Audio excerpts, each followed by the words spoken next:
Amen. Sino pong excited na sa ating Exodus chapter 5? Amen. Handa na po ba tayong lahat? Amen. Hallelujah. Sige, bago po tayo mag-umpisa, tayo ating pong basahin ng ating main verse sa ating umaga ngayon. Ang ating foundation verse, matatagpuan ito sa Hebrews chapter 4, verse 15. Tayo pong lahat ay tumayo habang binabasa natin ang maikling verse natin sa umagang ito. Hebrews chapter 4, verse 15. Amen. Sabay-sabay nating basahin. Ready? 1, 2, 3, go.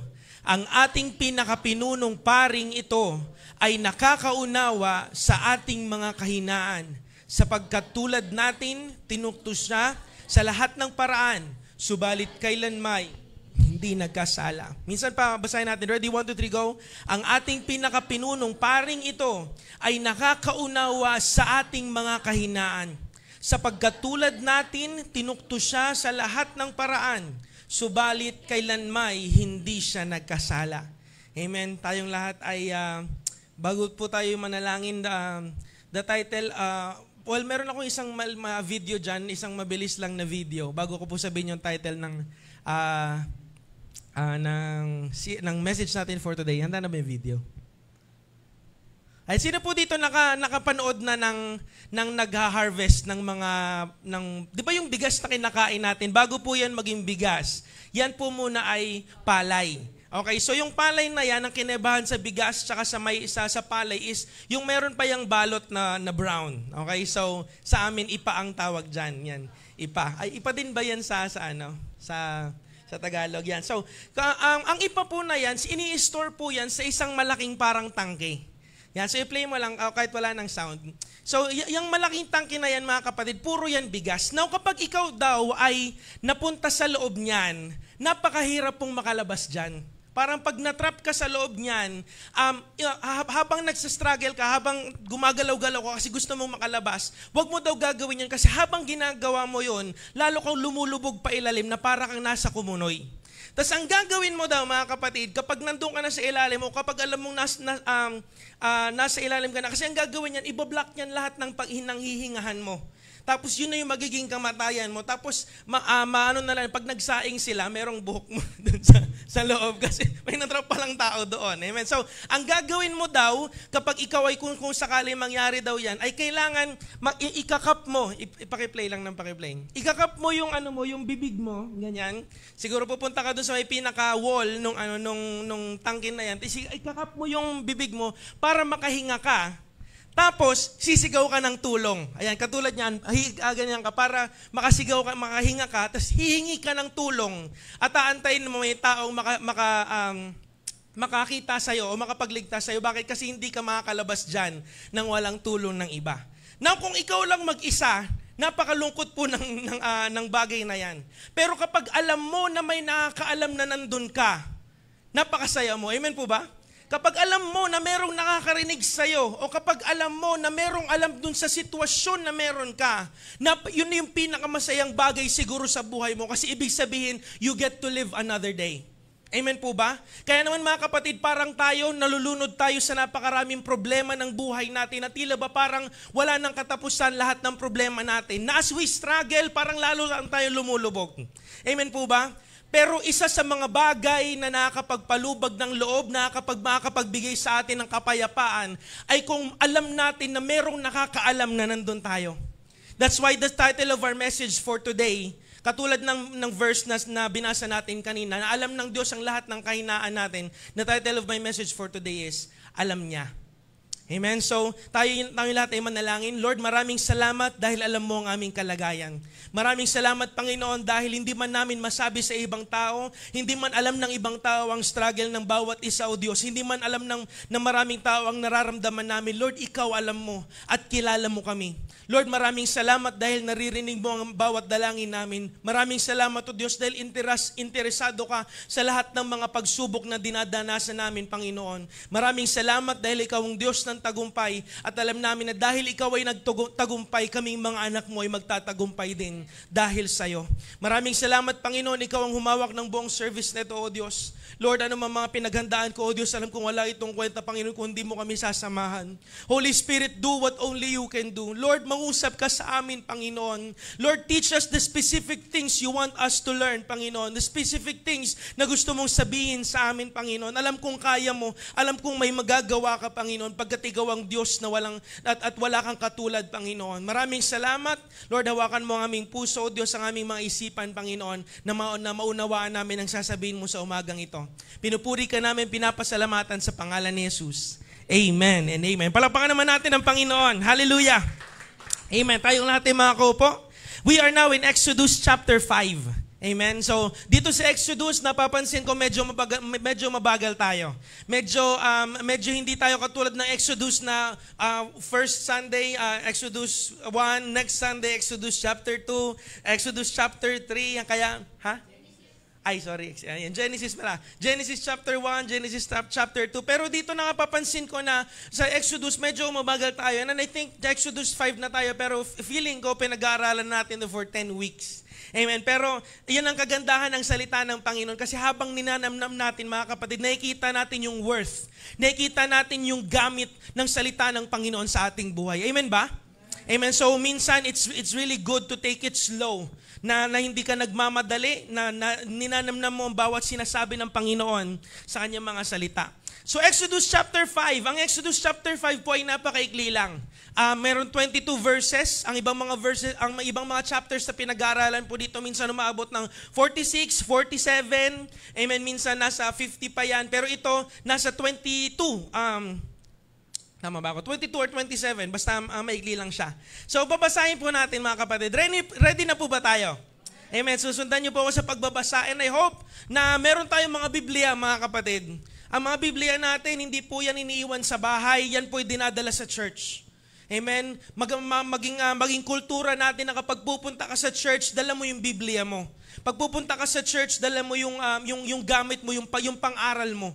Kasi kapag pupunta ka nga sa trabaho, pag nakalimutan mo lang yung ID mo, kahit nasa kalahati ka na ng biyahe, uuwi ka. Bakit? Kasi alam mong hindi ka makakapasok sa trabaho pag wala kang ID. Amen ba? Amen. Sana ganun din tayo kaseryoso sa paglilingkod natin pagdating sa Panginoon. Na kapag tayo nag-aaral, dahil tayo yung mga estudyante ng salita ng Panginoon. Sino po dito ang estudyante ng salita ng Panginoon? Araw-araw, mga kapatid, dapat magpakailanman tayo magiging estudyante ng salita ng Panginoon.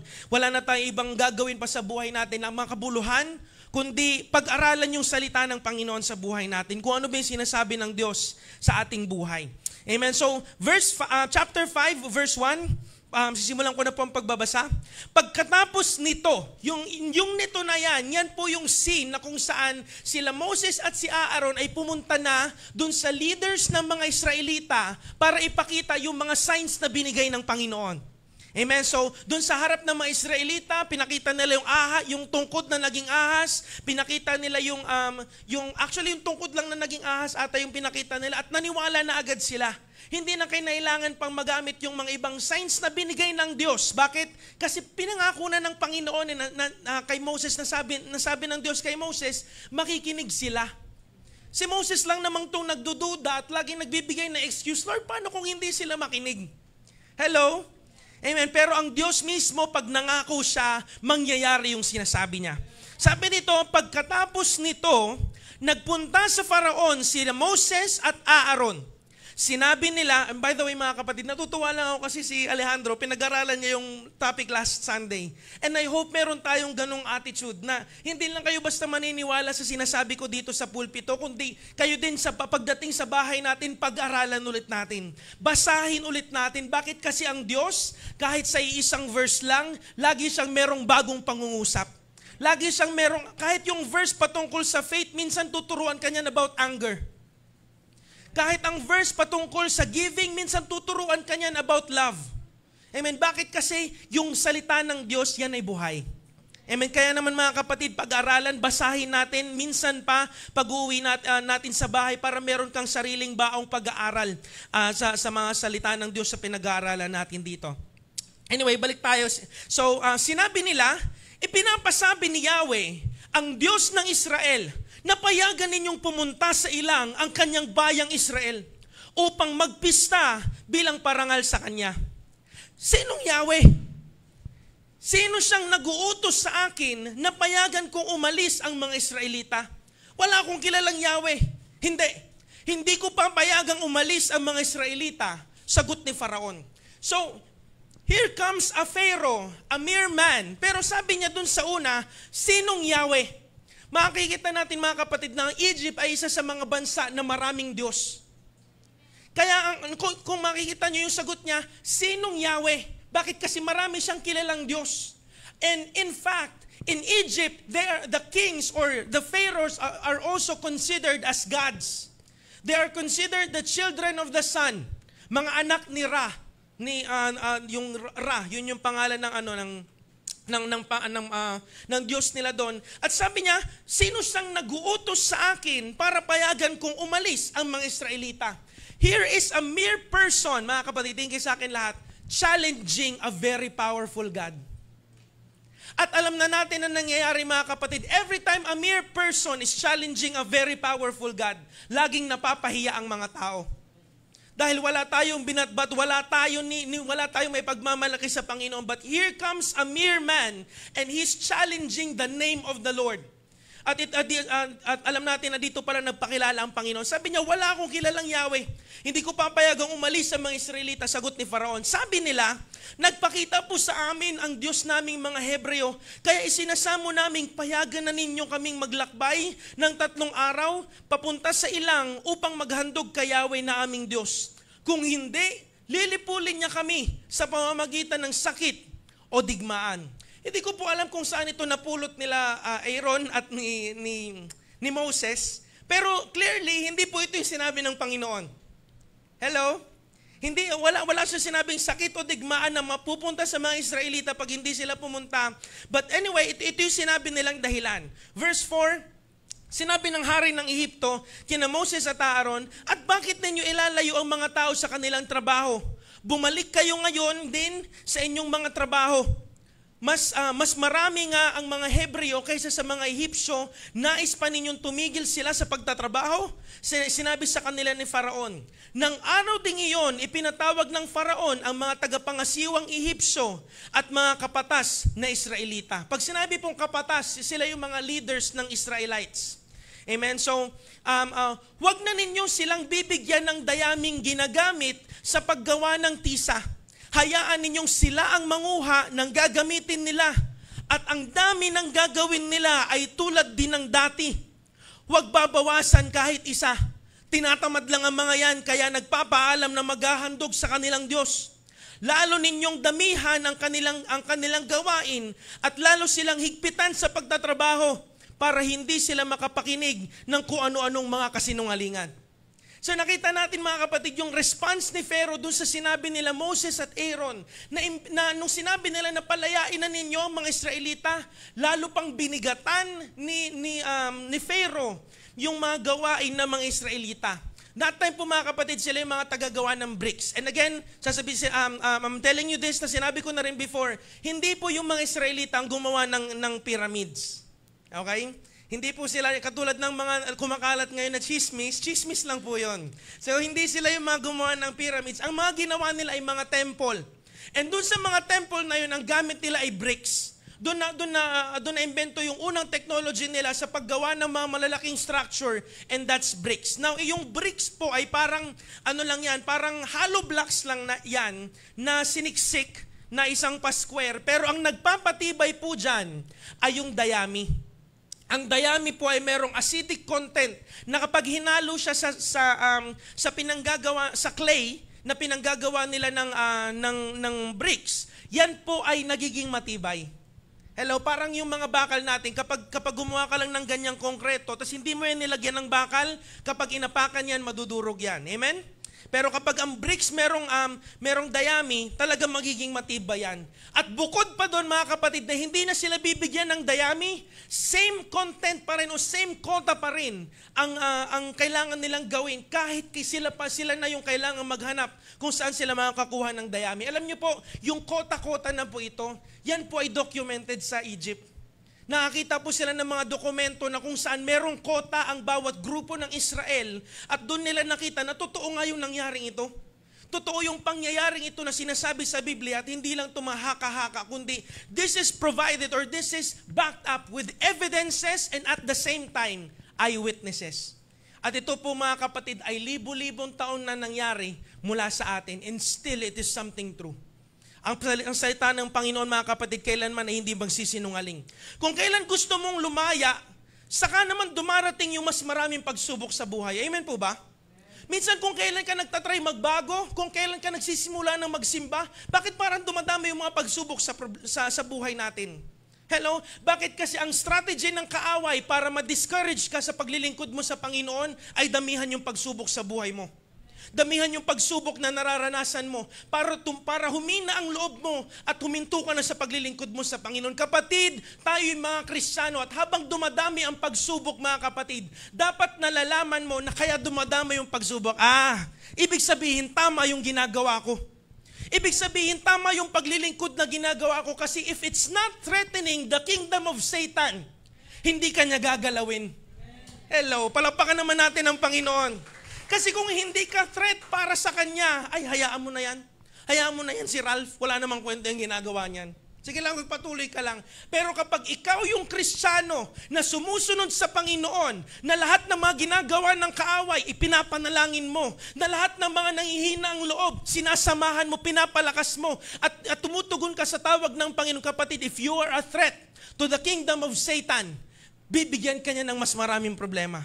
Mga kapatid, nandito pa rin tayo sa lupa at may nakita natin na dahil tinanggihan ni Adan at Eva ang dominion sa mundong ito, now this dominion is in the hands of the enemy. Pero ang Diyos ay mabuti dahil kahit nandito tayo'y hawak ng Panginoon sa kanyang mga kamay. Amen po ba? Amen. Palapakan natin minsan pa ang Panginoon. Verse 10, sabi po dito, pagkasabi nito ng Faraon, lumakad ang mga tagapangasiwang Ehipsyo at mga kapatas. At sinabi nila sa mga tao, ipinapasabi ng Faraon na hindi kayo bibigyan, hindi na kayo bibigyan ng dayami. Kayo na ang bahalang manguha ng kailangan nyo kung saan mayroon. At ang tisang gagawin nyo araw-araw ay sindami pa rin ng dati. Imagine mga kapatid na this is the announcement na sinabi ng mga leaders o sinabi ng mga slave drivers ng mga Egyptian dati. And imagine how they felt nung narinig nila na less yung provision pero same amount of work. Sabi dito mga kapatid, anong pwede nating matutunan dito? Number 1, the presence of problem doesn't mean the absence of God. Kapag nandyan ang problema, hindi ibig sabihin nun na wala doon ang Diyos. Marami kasi sa atin mga kapatid na kapag tayo nabubugbog o napupuno ng problema, we always equate it na parang pinabayaan tayo ng Panginoon. Mga kapatid, alisin po natin yan. Marami sa atin mga kapatid na halimbawa may narinig ka na yung kapitbahay mo o yung pamangkin mo o yung kakilala mo na dinuuno ng maraming problema, ay siguro nagkasala ka no. Hello? Ay siguro marami hindi ka na nakakalimot ka na sa Panginoon. Kapatid, hindi mo alam. Yan ang problema sa atin mga kapatid na we're quick to judge kung ano na yung kalagayan ng isang tao pero hindi mo naman alam ang ginagawa ng Panginoon sa kanya. And therefore, kapag maraming problemang dumadaan sa buhay natin, we equate it o iniisip agad natin na pinabayaan tayo ng Diyos na meron tayong nagawang mali. But this time mga kapatid, ito yung time na sumunod sila sa Panginoon pero may problemang nangyari. At ito mga kapatid, hinahayaan tayo ng kaaway na ganun yung thinking natin. Bakit thinking sa akin lahat? Para kapag sumunod ka sa Panginoon, tapos nakaranas ka ng problema, automatic, ikaw na mismo magsasabi, hindi ka na kailangan sabihin ng kaaway, ay parang mali tong ginagawa ko. Hello? Nag-uumpisa ka ng katapatan, tapos kung kailan ka nagtatapat sa iyong asawa, saka naman kayo nag-aaway. Ay parang malitong, dapat sana ng babae na lang pala ulit ako. Why? Because we always equate the presence of problem with the absence of God. Pero ang unang sinasabi sa atin dito ng Panginoon na the presence of problems doesn't mean the absence of God. Bakit kung kailan gusto mo nang sumunod sa bakit kung kailan na namin gustong sumunod sa iyo, saka dumadami yung pagsubok? Ito yung tanong ng maraming tao mga kapatid. Next slide please. Bakit hindi Teka, ba't parang labo doon? Yan. Bakit hindi mo na lang ginagawang madali para sa amin? Tanong yan ng lahat ng mga naglilingkod sa Panginoon na, Lord, bakit hindi mo na lang ginagawang madali para sa amin? Sino na po nagtanong ng ganyan, mga kapatid? Lord, bakit hindi mo na lang ginagawang madali? There was one time, mga kapatid, na meron po akong isang akay sa Panginoon. Dinala ko siya sa Panginoon. At lagi kong pinagpe-pray na, Lord, tugunin mo yung mga dalangin niya. Pero habang nagpe-pray ako noon, lalong dumadating yung pagsubok sa buhay niya. At habang ako pinapalakas ko siya, in the back of my mind, tinatanong ko sa Panginoon, Lord, bakit hindi mo na lang padaliin sa kanya? Lord, baby pa to, kumbaga baby Christian pa to, bagong Kristiyano pa lang to, bakit hindi mo na lang gawing madali para sa kanya? Bakit hindi mo na lang alisin muna yung problema? Tapos hayaan mo muna siyang mag-mature. Tapos saka mo na lang ipadala yung problema. Lord, bakit hindi kaya ganon? Sabi ng Lord, marunong ka pa. Parang alam mo yung lahat ng bagay. Ikaw na lang kaya dito, ikaw na lang maging Diyos. Pero sabi po dito, kaya ng Diyos na maging madali yung buhay natin. Sino pong naniniwala dyan, mga kapatid? Ang totoo niyan, kaya ng Diyos na gawing madali ang lahat ng bagay. Pero bakit hindi niya ginagawang madali? Hello? Ang totoo, tingin po sa akin lahat, ang totoo, kaya ng Diyos mapagaling ka sa sakit mo. Pero bakit hindi niya pinapagaling agad? Sino pong naniniwala sa atin dito, mga kapatid? I have known God to be the God that heals. Ang pangalan ko po ay Ralph, galing yan sa Rafael, the God that heals. I have known God to be the God who is a healer. At pinaniwalaan ko yan sa buong buhay ko. But every time na meron akong pinapanalangin may sakit at pinapanalangin, Lord, magpakilala ka sa kanyang buhay, kaya ng Diyos na pagalingin siya. Pero bakit hindi pinapagaling ng Panginoon? And sa Biblia, minsan makakakita ka pa na ang Diyos ang may-ari ng lahat ng ginto. Lord, kung ako talaga yung anak mo, Lord, bakit kahit isang ginto, wala ako? Yung ginto ko pa ngayon, peke, yung kwintas ko ngayon, Lord, pag inasid to, mangingitim na to mamaya. Lord, kung ikaw talaga yung Diyos na makapangyarihan, kung sa'yo ang langit at ang lupa, bakit hindi mo ko pinapagyaman? Bakit hindi ginagawang madali ng Panginoon ang mga bagay? Alam niyo po, tinanong din niya ng isa sa mga disipulo ng Panginoon nung nandito po si Jesus sa lupa. May kita po natin yan sa John 11, verse 17 to 23. At bibigyan ko po kayo ng kwento bago natin ito basahin. This was the time na namatay si Lazaro. Kagabi po nandun po kami sa burol ng tatay ni Jotjot, ni Dios. At isa po ito sa mga bagay, ito po yung sinare ko sa kanila. At doon ko nakita yung isa pang side nitong pagkamatay ni Lazaro. Pero this was the time na namatay yung bunsong kapatid nila Marta at Maria, si Lazaro. And that time, mga kapatid, 4 na araw ng patay si Lazaro bago dumating doon si Jesus. And in fact, mababasa natin sa mga unang verses pa ng John 11 na sinasadya ng Panginoon na nung nalaman niya na may sakit pa lang si Lazaro, na maluba, sinabi ng Panginoon na hindi mo na ako pupunta doon. Dito muna ako, magpapalipas muna ako ng 2 araw. Tapos kung nakipagkwentuhan pa sa mga disipulo niya, sabi niya, natutulog lang yan si Lazaro. Lord, kung natutulog lang pala siya, edi gagaling pa siya. Tapos sinabi niya directly na hindi, patay na si Lazaro. Ngayon magbiyahe na tayo. At yung biyahe nila doon, mga kapatid, hindi lang yan saglit. Araw yung tinatagal niyan.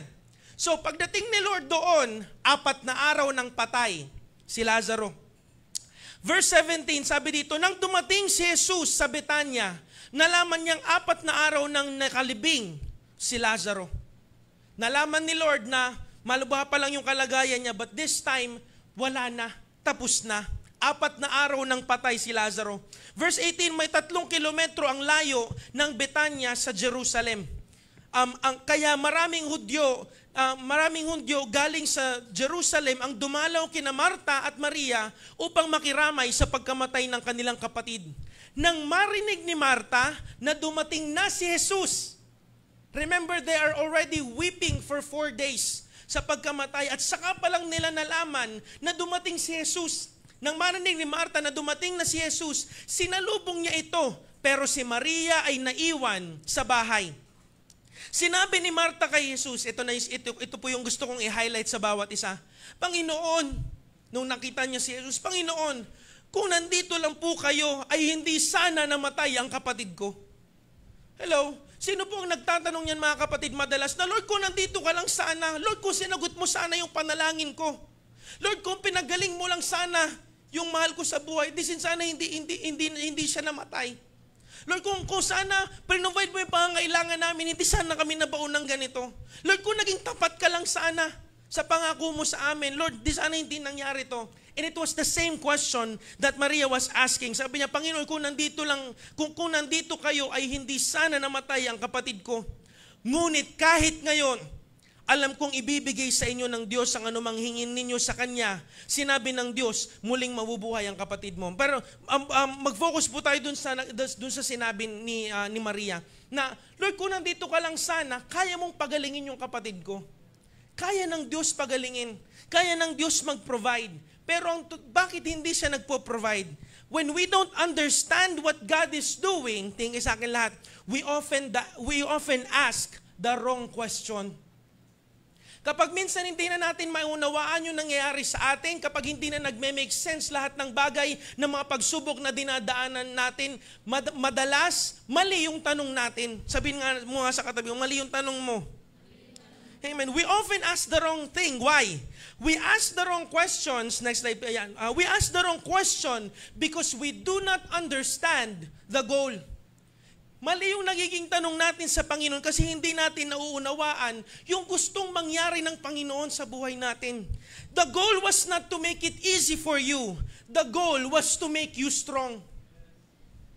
The goal was not to give you a problem-free life. The goal was to teach you how to trust God. The goal was not to make it easy. The goal was to ready your heart to enter the promised land again. Mga kapatid, hindi goal na maging madali ang lahat eh. Kasi ang totoo, kaya ng Panginoon. Pwede mo bang sabihin, pwede mo bang i-convince yung sarili mo kung hindi ka pa naniniwala? Kaya ng Panginoon. Insan pa mga kapatid, I want you to be in the mood where I am right now. Gusto kong maging excited kayo at gusto kong maniwala kayo na kaya ng Panginoon. Minsan pa kaya ng Panginoon. Minsan pa sabihin natin, alam kong kaya ng Panginoon. Kapag may problema ka at kailangan ng solusyon, alam kong kaya ng Panginoon. Minsan pa, alam kong kaya ng Panginoon. Go. Pero bakit hindi niya ginagawa? Kasi meron siyang plano. Yun yung gusto kong makita natin mga kapatid, na merong pananampalataya na Lord, kaya mo to eh. Nakita kitang naghimala dati. Nakita ko nang gumalaw ang kamay mo sa parehong sitwasyon na ito, pero bakit hindi mo ginagawa? Kasi meron siyang plano. And the goal was not to make it easy for you. The goal was to make you strong.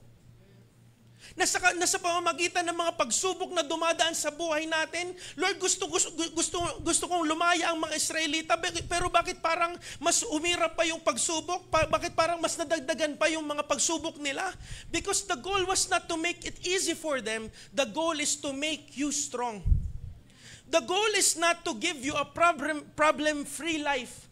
Ang gusto ng Diyos, matuto kang magtiwala sa Kanya. Paano tayo magtitiwala sa Diyos kung laging meron ka? Hello. Paano tayo magtututong kumapit sa Panginoon kung yung lupang tinatatayuan mo ay hindi nagigiba? Minsan hinahayaan ng Diyos na yung lupang kinatatayuan mo, minsan malalaglag ka dyan para matuto kang kumapit sa Kanya. Na kapag dinala ka ng Panginoon sa lugar na mas mataas, sa mas maraming pera, doon makikita niyang tapat ka. Bakit? Kasi sa maliit, tinuruan ka na niyang magtiwala sa Panginoon. At kapag natuto ka magtiwala sa Panginoon sa maliit, mga kapatid, dadalhin ka niya sa mas mataas na lugar na kung saan ang alam mo lang gawin ay magtiwala sa Panginoon. Hallelujah. Alam niyo po mga kapatid, this is gonna be a bold testimony. At tinestimony ko na to sa Agarin na nung nakaraan po nagkaroon ng Pastors Olympics. At baka napapanood po ito ng mga ka-BBR ko. Hi po sa inyo. Please turn off the live.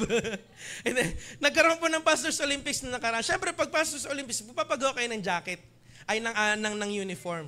Jersey, yan. So, nung napagawa kami ng jersey, bago ko pa simulan yung pagpapagawa ng jersey, ako yung naghirap ng lahat.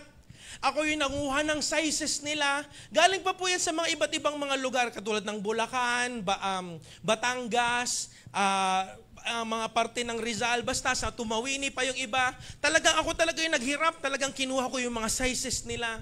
Inantay, tinawagan ko pa isa-isa kung ilan yung mga makakapunta. Ako talaga yung nagpagod. Pagod na pagod po ang pastor ninyo. Nagpagawa ko ng jacket. Bago ko ipagawa yung jacket, I made sure na nasa amin yung the best deals. Like yung pinakamagandang quality, but at the same time, pinakamababang presyo. So nung in-offer ko na yun sa kanila, I made sure na sulit yung ipapagawa namin. Hello? Na ngayon nung natapos na, kinolekta ko na lahat, talagang naabala pa kami ni Moira, nagtalo-talo pa kami sa magkano na talaga yung naiipon and all those stuff. Talagang inayos ko yung lahat. Ngayon, nung time na magsisettle na ako ng pera dun sa gagawa, alam niyo po, ito na yung set amount ng price. Tapos, alam ko ito na talaga yung babayaran namin, pero linakasan ko yung ng loob yung sarili ko. Linakasan ko yung loob ko. At sabi ko, sir, pwede ba kami makahingi ng discount? Sa isip-isip ko po, kaya ako humihingi ng discount kasi that time, walang-wala na kami. Walang-wala na akong pera, talagang last money na namin. Nung sumahod pa ako, talagang hindi pa, yun po yung time na hindi kami nakakapasok, dalawa ni May. Walang-wala na talaga kami. So gusto kong humingi ng discount para yung madi-discount sana doon, akin na lang. Okay? Akin na lang. Ngayon, alam niyo po mga kapatid, talagang pinanalangin ko pa. Tapos nung humingi po ko ng discount, praise God, binigyan nila kami ng 2,750 pesos worth of discount. Palakpakan naman natin ang Panginoon. Alam niyo po, ang isang jersey lang ay 800. Kumbaga, ang nilibre nila sa amin ay mga kulang talaga. Mga apat na jersey o 3 jersey yung kumbaga nalibre nila sa amin. Talagang praise God talaga. Kasi ang babalik ko lang sa kanyang pera ay ganito. Tapos kinuha ko na yung discount ko. Nung kinuha ko na yung discount mga kapatid at gusto ko nang itago doon sa bank account ko, nangusap ang Panginoon. Sabi ng Panginoon, ibalik mo yan sa kanila. Ipasa mo sa kanila isa-isa, paghati-hatian yung lahat at ibalik mo sa kanila. Lord, sabi ko, Lord, alam mo naman yung sitwasyon namin. Alam mo naman yung kalagayan namin ngayon, Lord. Alam mo naman na walang-wala kami. Pero kahit ano pang ganda ng paliwanag ko, sinabi ko pa sa Panginoon, Lord, ako naman nagpagal nito eh. Lord, parang sahod na lang nila to sa akin. Parang, Lord, ito na lang yung bayad nila sa lahat ng pagod ko. Nahirapan ako, Lord. Kawawa nga ako, Lord eh. Parang ginumbinsi ko siya. Pero kahit anong ganda ng paliwanag ko sa sarili ko at sa Panginoon, alam niyo po, tinuruan ako ng Panginoon na magtapat. At ako yung ginawa, sa bata ko pong pastor, lahat po ng ako po yung naging head ng cluster ng BBR or ng Bulacan, Batangas, Rizal, ng JTG. Sa bata ko pong ito, usually ang mga nagiging pinapaghead, mga matatanda, pero since ako po yung nakikita lagi doon, nung ako yung ginawang head doon sa Olympics.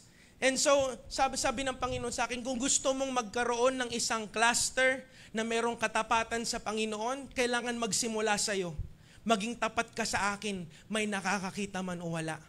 Kasi sa totoo lang, pwede naman walang makaalam na nakahingi ako ng discount. Pwede naman na walang makaalam na nakahingi ako ng something. Tapos pwede ko yun itago ng walang nakakaalam. Pero ang Diyos, mga kapatid, fino-form niya yung heart natin para mas maging handa tayo sa mas malaking bagay na pwede niyang ibigay sa akin. At sinasabi sa akin ng Panginoon, kung dyan pa lang hindi kita mapapagkatiwalaan, paano kita pagkakatiwalaan sa mas malaki? Kung dyan pa lang hindi ka magiging tapat sa akin, kung dyan pa lang na may nakakita sa iyo o wala, hindi ka magiging tapat, anak, paano kita gagamitin? The goal was not to make it easy for you. The goal was to shape your heart, to make you strong, for you to learn how to trust God. Kahit alam mong ikaw mismo dehado ka, pwede mong palagpakan natin ang Panginoon. Kaya mga kapatid, tinuruan ako ng Panginoon that time na magtiwala sa Kanya, na maging tapat sa Kanya, ano man ang sitwasyon ng ating buhay. Amen? Sabi po dito mga kapatid, pagpatuloy natin, verse 12, ginalugad ng mga Israelita ang buong Ehipto sa paghahanap ng dayami. Sila'y inapura ng mga tagapangasiwa at pilit na pinagawa ng tisang sindami rin noong sila'y binibigyan pa ng dayami. Kapag kulang ang kanilang nagawa, ang mga kapatas na Israel ay binubugbog ng mga tagapangasiwa at tinatanong, bakit kakaunti ang nagawa ninyo ngayon? Dahil dito, pumunta sa Faraon ang mga kapatas at nagreklamo. Bakit po naman ninyo kami ginaganito? Pinapagawa po kami ng tisa, ngunit hindi binibigyan ng dayami, at ngayon po'y binubugbog pa kami. Gayong mga tauhan ninyo ang may pagkukulang. Nakakaranas sila ng problema, pero anong ginawa nila mga kapatid? Lumapit sila kanino? Sa Faraon. They cried out to the Pharaoh when they had problems. Sabi po dito, sinabi at when they cried out to the Pharaoh, nung sila ay lumapit sa Pharaoh para maglabas ng problema ng hinaing, ito yung naging sagot ng Pharaoh. Sabi dito, sinabi ng Faraon, mga batugan. Hello? Nakaranas na kayo na yung nagpapaawa ka, tapos yan kasi ikaw kasi. Hello? Nakaranas ka na nagpapaawa ka, tapos ang reply sa'yo, ikaw kasi, ang engot mo kasi, sinabihan na kita na manloloko yan, anyan ka pa rin. Parang, they were trying to get some sympathy, pero sinabi ni Faraon, mga batugan, tinatamad lang kayo, kaya ninyo hiniling sa akin na payagan kayong maghandog kay Yahweh. Sige, magsibalik na kayo sa inyong trabaho. Hindi kayo bibigyan ng dayami at ang gagawin nyong tisa ay sindami pa rin ng dati ninyong ginagawa. Pangalawa mga kapatid, sa tatlong gusto kong ituro sa bawat isa. Number 2, turn to God in times of trouble. Itong mga Israelita, nung nadagdagan yung problema nila, imbis na lumapit sa Diyos, lumapit sila sa Faraon. At nung lumapit sila sa Faraon mga kapatid, instead of being encouraged, instead of being strong again, instead na napalakas yung loob nila mga kapatid, mas lalo pa silang na-down sa kanilang problema. Mga batugan, yan ang reply sa kanila ng Faraon. Pero mga kapatid, sabi sa Jeremiah chapter 29, 11 to 14. Kasi ang kilala lang natin is Jeremiah 29:11. Ano yon? Ready, 1, 2, 3, go. For I know the plans I have for you, says the Lord, plans to prosper you and not to harm you, plans to give you hope and a good future. Alam natin yung 29:11, tama? Pero tingnan nyo mga kapatid yung 12, 13 at 14. Basahin natin mula 11. For I know the plans I have for you, says the Lord. They are plans for good and not for disaster, to give you a hope and a good future. Verse 12. In those days, when you pray, I will listen. And if you look for me wholeheartedly, you will find me. Apakaganda. I will be found by you, says the Lord. I will end your captivity, restore your fortunes, and I will gather you out of the nations where I sent you, and will bring you home again into your own land. Mga kapatid, nangako ang Panginoon na kapag ikaw ay nanalangin sa Kanya, didinggin ka niya at makikinig siya sa'yo. Minsan hindi ginagawa ng Panginoon yung panalangin mo. Kaya niya pero hindi niya ginagawa kasi may plano ang Panginoon. But nevertheless, He will listen to you. Papakinggan niya ang lahat ng mga reklamo mo. Papakinggan niya ang lahat ng mga dalangin mo. Papakinggan niya ang lahat ng mga iyak mo. At sabi dito, and if you will look for me wholeheartedly, you will find me. Ang Diyos ay isang Diyos na gusto niya ng relasyon sa atin. Hindi siya yung Diyos na mananatili sa taas at sambahin niyo ako. Sige, maglaslas kayo dyan katulad ng mga tauhan ni Baal. Mga pare ni Baal na naglalaslas na sila lahat, hindi pa rin sila pinapanalangin, hindi sila dinidinig ng kanilang Diyos na si Baal. Pero ang Diyos, hindi siya yung Diyos na nasa taas lang at nagpapakasarap, kundi siya yung Diyos na gusto niya magkaroon tayo ng relasyon sa Kanya. I will be found by you, says the Lord.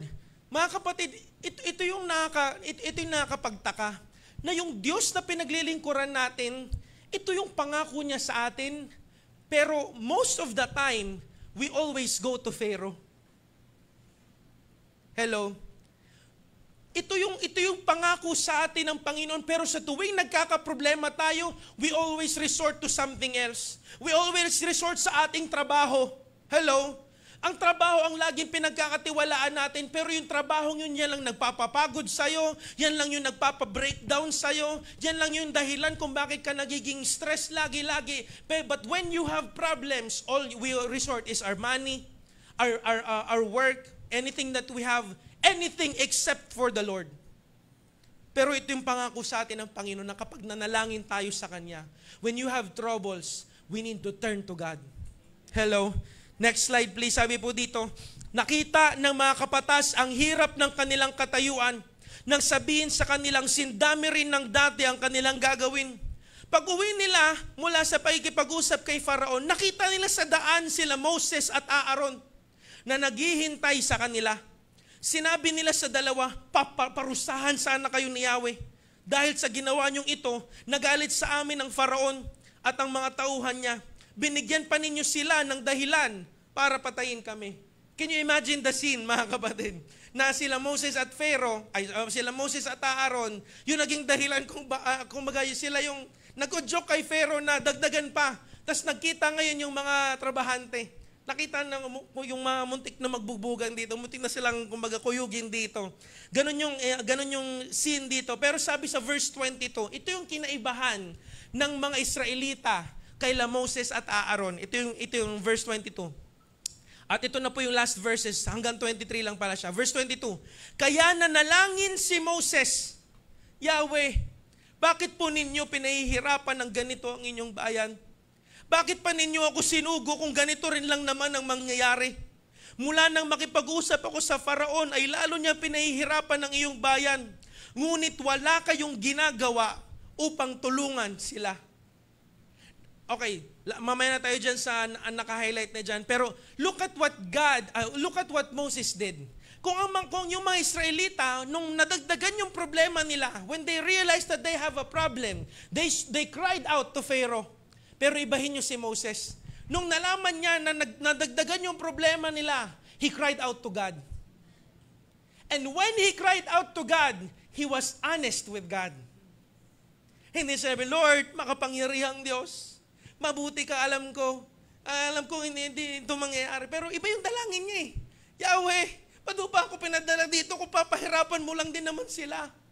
Alam niya po, ito yung klaseng panalangin na gustong-gusto sa atin ng Panginoon. Amen? Minsan nanalangin ka na ng 10 ama namin. Amen? 13 mga ganito, ganyan. Amen?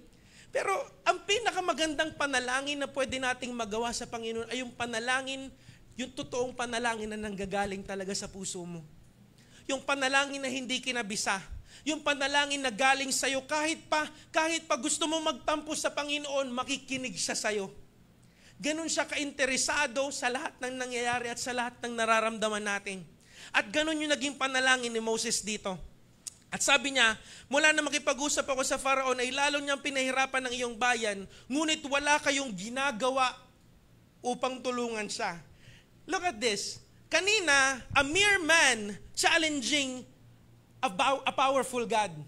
Ito naman, a mere man questioning the power of God. Same people, just a single man, and they are questioning the power of God. Pero ito mga kapatid, sa part ni Moses, dito natin makikita yung authenticity ng panalangin ni Moses. Number 3 mga kapatid, dito na mo nagtatapos. Your struggles have been prophesied. It was not wrong for Moses to ask. Hindi siya mali. At kung mali siya rito, kinidlatan na siya ng Panginoon. Lord, wala kayong ginagawa. At nawala si Moses. At kinain siya ng lupa. Hindi ganun eh. Instead, God honored that. It was not wrong for Moses to ask. But listen to this. It was wrong for him to forget. It was not wrong for him to ask and pray a very honest prayer. Gusto ng Panginoon yun. Pero saan siya nagkamali? It was wrong for him to forget. He forgot, nakalimutan niya na yung response na yun ni Pharaoh ay matagal nang sinabi ng Panginoon. Sabi sa Exodus chapter 3 verse 19 to 20, ito yung sinabi ng Panginoon. Chapter 3, nung yung preach si tatay, alam kong hindi siya papayag hanggat hindi siya ginagamitan ng kamay na bakal. Kaya't parurusahan ko ang buong Ehipto sa pamamagitan ng kababalaghan. Pagkatapos, papayagan niya na kayong umalis. Yung mga dalangin natin mga kapatid, lahat ng hikbi natin, those are valid things. But let us not remember, matagal nang sinabi sa atin yan ng Panginoon. Saan, kailan niya sinabi? John chapter 16 verse 33, and this is my last verse. Sinasabi ko sa inyo ito, upang sa inyong pagkikipag-isa sa akin ay magkaroon kayo ng kapayapaan. Basahin natin. Magdaranas kayo ng kapighatian sa sanlibutang ito. Ngunit tibayan ninyo ang inyong loob na pagtagumpayan ko na ang sanlibutan. You will experience troubles in this life. Sabi ng Panginoon. He did not promise us an easy life. Pero ang pinangako niya mga kapatid, sabi niya, makakaranas kayo ng pagsubok sa lupang ito. Pero sinabi niya, but take heart. Tatagan mo ang iyong loob pagkat napagtagumpayan na ng Panginoon ang lahat ng yan. Palakpakan naman natin ang Panginoon. Mga kapatid, lagi nating tandaan, alam niya ang lahat ng nangyayari sa atin. At hindi niya lang alam mga kapatid, matagal niya nang sinabi na mararanasan mo ang mga bagay na yan. At kung sakaling nananalangin ka man at hindi dinidinig ng Panginoon, lagi mong tandaan kapatid, kaya niya. Kaya niya. Naniniwala ba tayo? Kaya ng Panginoon. Pero katulad ng sinabi nila Shadrach, Meshach at Abednego, tulungan man kami o hindi, pero hindi kami sasamba sa Diyos na ginawa mo. Sasamba kami sa tunay na Panginoon. Pagalingin mo man kami o hindi, sasamba pa rin kami sa iyo, Panginoon. I-provide mo man itong pangangailangan namin o hindi. Malubog man kami sa utang o miraculously magpababa ka ng pera mula sa langit. Ano man ang piliin mo, Panginoon, titiwala kami sa iyo. Hindi lang kami magpupuri kapag maganda ang nangyayari. Pupurihin ka namin anumang sitwasyon ng buhay namin. Ano man ang piliin mo, Ama, magtitiwala kami sa iyo.